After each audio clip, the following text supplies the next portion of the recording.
In today's market, being a consumer, buying a product or buying anything, just not in the car business, anything, you only need to understand what you're buying. Don't think that that person that's giving you this service that you're paying for, whether you're buying a car, whether you're buying a house, whether you're buying clothing, whether you're getting your hair done, whether you're going to the store buying a candy bar, whether you're going to the restaurant eating dinner, don't assume that you don't need to ask questions if you don't understand something. It's like when you go to a restaurant, if you don't understand something on the menu and you want to substitute something for something else, you ask questions. If you don't understand the bill when it comes out, when it's time for you to pay for your food, if you got questions about the bill, what do? You ask questions, right? So in this automobile space in today's world, you need to understand certain terms. One term I want to share with you that you need to be familiar with is negative equity. That means owing more on your car than what it's worth. Let me give you an example. You owe $15,000 on a car, and the car is worth $10,000. Now, who tells you this? The person at the dealership that appraises your car. Most of used car men, they appraise the cars, and they'll say they'll give you their opinion. Because remember, they're not pulling these opinions out the sky. They're doing their homework. You know, they're checking the auto. They may be checking Black Book.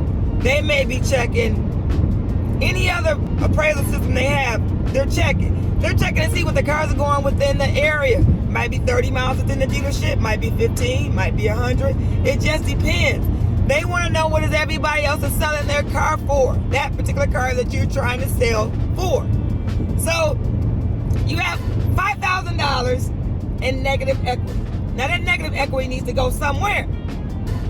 Now you're either gonna put down payment down, money down, and help that with the negative equity, because in some cases nowadays, if you put $5,000 onto another car, the bank might not approve that.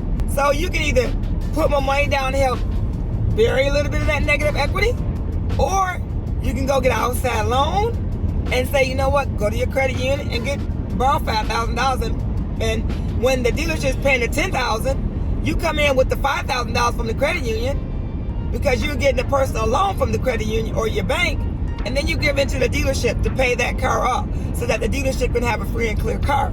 And then when you get your next loan, if you plan to get another loan or another lease, you have no negative equity, no money rolled onto your next car.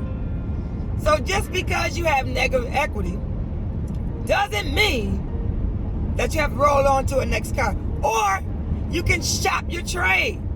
Go to another dealership and see, you know, I always say, get 3 or 4 opinions and see what somebody else says that car is worth. Then if you really want to buy that car with that certain salesperson or that certain person or that certain dealership because you like that dealership, then you negotiate. You negotiate. Spend time in today's market and negotiate. You know, you might be able to get $1,000 more or $500 more. If you don't ask for something that you want or you think that you should get, you're not going to receive it. So worst case scenario, we could say, no, we won't give you another 1,000, but we'll give you another 500. Or we won't give you another 500, we'll give you another 250. Or negotiate something else in the car deal. Just be smart. Be smart. Don't always accept the first pencil. Maybe you're trying to get to a certain payment, and you know, we're $100 off on that payment. $100 off. It's $100 more than what you want to pay because you're negative. Then you say, what can you do for me? Can you take $500 off the deal? Give me $500 more for my trade, and then you give me $500 more of your gross profit. If my boss heard me saying that, they'd be like, Regina, you giving our money away? No, I'm just trying to make you a smarter consumer.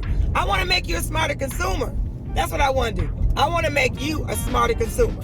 Anyway, you watch this video, I need you to go on over to my YouTube channel, Regina, the Queen of Car Loans and Credit. Regina, the Queen of Car Loans and Credit. And do what? Subscribe to my YouTube channel. All right? Thank you.